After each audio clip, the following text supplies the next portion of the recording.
வணக்கம் நண்பர்களே, நீங்கள் பார்த்து கொண்டு இருப்பது உங்கள் கௌசிகா ரிவ்யூ. சரி வாங்க, நாம என்ன ரிவ்யூ பார்க்க போறோம் அப்படின்னு சொல்லிட்டு பாத்தீங்கன்னா இலக்கியா ரிவ்யூ. சரி, இலக்கியா என்ன பண்ணாங்க அப்படின்னு சொல்லிட்டு பாத்தீங்கன்னா, மாசா அப்பா பேரு தெரியாத பையன், உனக்கு அப்பனே யாருன்னு சொல்லிட்டு தெரியாது, அப்பன்னா உனக்கு யாரா, நீ அனாதா பையன்டா அப்படி இப்படின்னு சொல்லிட்டு அசிங்கப்படுத்தினீங்களே கௌதம். அவனோட அப்பா ஒரு கேடு கெட்டவன், முள்ள மாதிரி முடிச்சு வைக்க கேப் மாதிரி அப்படின்னு சொல்லிட்டு சொல்றாங்க நம்ம இலக்கியா.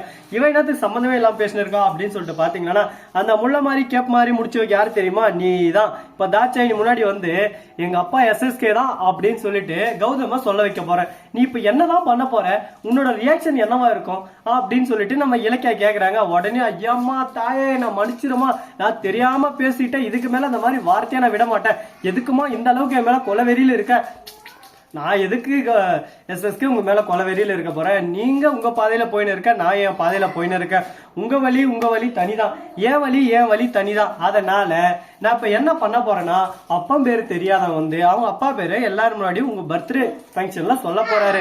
அப்ப முக்கியமா இந்த தாட்சாயினியும் கொஞ்சம் வாய் விட்டாங்க, அவங்களும் உண்மை எல்லாமே தெரிஞ்சுக்க போறாங்க அப்படின்னு சொல்லிட்டு சொல்லிருக்காங்க. உடனே என்ன பேசுறது ஏது பேசுறதுன்னு சொல்லிட்டு தெரியாம திருன்னு திருவிழால காணாம போன மாதிரி முழிக்கிறாங்க ஒரு பக்கம். இதுக்கு மேல பேச ஒண்ணுமே இல்லையடா சாமி அப்படின்னு சொல்லிட்டு ஒரு பக்கம் இருந்தாலும், அதே சமயத்துல மறுபக்கம் என்ன நடக்குதுன்னு சொல்லிட்டு பாத்தீங்கன்னா, நம்ம தலைவன் அப்படியே சும்மா எஸ்எஸ்கே பர்த்டே பார்ட்டில போயிட்டு கேட்க வெட்டுறதுக்கு ரெடியாகிறாங்க. ஒரு பக்கம் தாட்சாயினி வந்து என்ன இந்த பிச்சைக்கார குடும்பமும் வந்திருக்கு, என்னத்துக்கு வந்திருக்காங்க, எதனா போடுவாங்க தின்னு போட்டு போலான்னு வந்துக்கிறாங்க. சரி இன்னைக்கு புருஷனோட பர்த்டே, அதனால எதுவும் பேச விரும்பல, வாங்க இருக்கு பாருங்க, சாப்பிட்டு போங்க, நான் கௌதமே என்ன சொல்ற போட்டா சரி ஓடி வந்துருவேன் அப்படின்னு சொல்லிட்டு சிரிக்கிறாங்க நம்ம தாட்சாயினி. சிரிங்க எவ்வளவு நாளைக்கு சிரிப்பீங்க, சிரிப்பு இருக்கிற வரையும் சிரிப்பீங்களா, உங்களோட சந்தோஷம் எங்களோட சந்தோஷம், ஆனந்தமா இருங்க அப்படின்னு சொல்லிட்டு நாம சொல்லலாம். ஆனா இது எல்லாமே குறிப்பிட்ட காலம் வரைக்கும் தாங்க, ஒரு எல்லைக்கு மேல போச்சுன்னா பேச்சே இல்ல, ரிவீட்டு தான் அப்படின்ற மாதிரிதான் ஒரு பக்கம் தரமான சம்பவங்கள்லாம் நடந்துன்னு இருக்கு. இதுக்கப்புறம் என்ன செய்ய போறாங்க, இந்த பிரச்சனை இப்படியே தான் ஒரு பக்கம் டிராவல் ஆக போதா அப்படின்னு சொல்லிட்டு தெரியாம குழப்பங்கள் நிறைந்த ஒரு தொடராதான் நம்ம இலக்கிய தொடர் இப்போதைக்கு சிக்கு புக்கு ரயிலே அப்படின்னு சொல்லிட்டு டிராவல் ஆயின்னு இருக்கு. அதே சமயத்துல தாட்சாயினி முன்னாடி நம்ம ரேவதி வந்துடுறாங்க.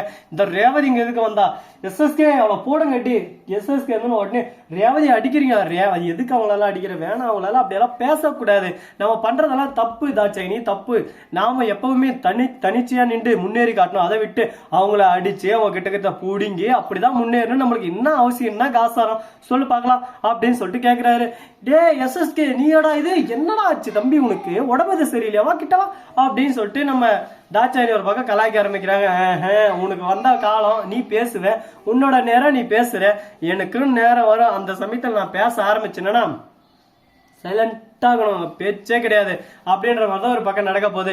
அது மட்டும் இல்லாம போய் கார்த்திகிட்ட எல்லா உண்மையும் இப்ப சொல்றேன், நீயா டீசெண்டா போயிட்டு இதோ பாரா கார்த்தி, உனக்கு அடுத்திருந்து நான் தான், உனக்கு அடுத்து வச்சிருந்தது நான் தான், எல்லா தப்பும் நாங்க தான் செஞ்சுங்க அப்படின்னு சொல்லிட்டு உண்மையை ஒத்துக்கணும். இந்த விஷயம் அஞ்சலிக்கும் தெரியும்பா, அஞ்சலி இருந்துன்னு சரி எங்களுக்கு ஆதரவா நாங்க மாத்திக்கிட்டோம், மத்தபடி உங்களுக்கும் உங்க அண்ணனுக்கும் எந்த ஒரு பகையும் இல்லை, உங்க குடும்பத்தை பிரிச்சு நீ சொத்தை வாங்கின பின்னாடி உன் சொத்தை உங்ககிட்ட இருந்து ஆட்டியா போட்டு அதை வச்சு கோடி கணக்கில் சம்பாதிக்கணும்ன்றதுதான் என்னோட ஆசை. ஆனா அது எல்லாமே இப்ப நிறைய ஆசை ஆகி போச்சு. என்னோட ஒரு குட்டி ஆதாரம் இலக்கியா கிட்ட மாட்டேன்னு இருக்கு. இப்ப நான் உண்மையை சொல்லலாம், அப்புறம் நான் கோர்ட்டுக்கு போய் சங்கி சிலிச்சிரும், அதனால இப்பயே நான் உண்மையை சொல்லிதான் ஆகணும், அதனால உண்மையை சொல்லிட்டேன். இதுக்கப்புறம் நான் என்ன சொல்ல போறேன் ஏது சொல்ல போறேன்னு சொல்லிட்டு தெரியல, குழப்பங்கள் நிறைந்தா ஒரு பக்கம் போயின்னு இருக்கு. இந்த குழப்பத்துக்கு நடுவில் இன்னும் என்னென்னலாம் நடக்க போகுதுன்னு சொல்லிட்டு தெரியுங்க. சரி போனதெல்லாம் போயிருச்சு, இதுக்கப்புறம் என்ன பண்ண போறோம் ஏது பண்ண போறோம் அப்படின்ற ஒவ்வொரு விஷயத்தையும் இந்த அளவுக்கு ஒரு பக்கம் பிரச்சனை எல்லாம் போயின்னு இருக்குங்க. இதெல்லாம் சமாளிக்கவும் முடியாம ஒரு பக்கம் மெல்லவும் முடியாம ரொம்பவே கஷ்டமா தான் போயின்னு இருக்கு. சைலண்ட் ஆகணும். சரி போனதெல்லாம் போயிருச்சு, இதுக்கப்புறம் என்ன நடக்க போகுது, கார்த்தி இப்பயாவது திருந்து வரா, இல்ல நீங்க பொய் சொல்றீங்க, உங்களை நான் நம்ப மாட்டேன் அப்படின்னு சொல்லிட்டு சொல்லுவாரான்னு சொல்லிட்டு பாத்தீங்கன்னா, முட்டா பையங்க இவங்க, என்ன சொன்னாலும் ஏது சொன்னாலும் நம்புவாரு, என்னதான் பண்றது, இந்த மாதிரி தாங்க போயின்னு இருக்கு. சரி கார்த்தி இருந்து என்ன சொல்லுவா, கார்த்தி இருந்து நான் பண்ணது தப்புதான், என்ன மன்னிச்சிருங்க அண்ணன் நீ அப்படின்னு சொல்லிட்டு காலில் விழுந்து கும்பிட்டு, கிடைச்சதுதான் என் குடும்பம், இதுக்கு மேல அந்த குடும்பத்தை விட்டு நான் பிரிய மாட்டேன்டா அப்படின்னு சொல்லிட்டு குடும்பத்தை கூட சேர்ந்து கும்மால் அடிப்பாரா, இல்ல ஐயோ என் குடும்பம் போச்சேன்னு தலையை அடிச்சு வரா, என்னதான் பண்ண போறாரு, என்ன செய்ய போகிறாய் அப்படின்னு சொல்லிட்டு குழப்பங்கள் நிறைந்த ஒரு தொடராதான் போயின்னு இருக்கு. இதுக்கு நடுவில் அடுத்து என்ன நடக்க போகுது ஏது நடக்க போகுது, இப்படியே போனா என்னதான் நடக்கும் அப்படின்னு சொல்லிட்டு குழப்பங்கள் இருக்கும். என்ன வேணாலும் நடக்கட்டுங்க, ஏது வேணாலும் நடக்கட்டும், அதை பத்தி நம்ம கவலை இல்லை, நம்ம வழி தனி வழி, அதனால நாம தாங்க எல்லாமே, அதனால நாம கெத்தா இருக்கணும், அதை விட்டுட்டு கெத்த விட்டுட்டு வெத்தா சுத்தின்னு தான் ஒன்னும் நடக்க போறது. அதனால அந்த எஸ்எஸ்கே அடிச்சு ஓட விட்டு எஸ்எஸ்கே வாழ்க்கையில திரும்ப வரக்கூடாது. திரும்ப வந்தா திரும்ப திரும்ப திரும்ப அவனை அடிக்கணுங்க. அவன் பண்ண தப்புக்கு எல்லாத்துக்கும் அவனை அடிச்சு அடிச்சு ஓட விடணும். அப்பதான் எஸ்எஸ்கே இன்னொரு நாளைக்கு இன்னொரு டைம் வந்து இந்த மாதிரி நிப்பியாடா அப்படின்னு சொல்லிட்டு கேட்டு அடிக்கணும். சோ நண்பர்களே, முக்கியமான ஒரு விஷயம் சொல்ல போறேன், எல்லாம் நோட் பண்ணிக்கோங்க. இந்த வீடியோ உங்களுக்கு பிடிச்சிருந்தா லைக் பண்ணுங்க, கமெண்ட் பண்ணுங்க, ஷேர் பண்ணுங்க, டிண்டிங் பெல்லை தட்டி விட்டு போங்க. அப்பதான் நான் போற அடுத்த வீடியோ உங்களுக்கு உடனுக்குடன் நோட்டிபிகேஷன் வந்து கொண்டே இருக்கும். மிக்க நன்றி, தேங்க்ஸ் ஃபார் வாட்சிங், டாடா, see you, நன்றி, வணக்கம், வந்தனம், வருக, தருக.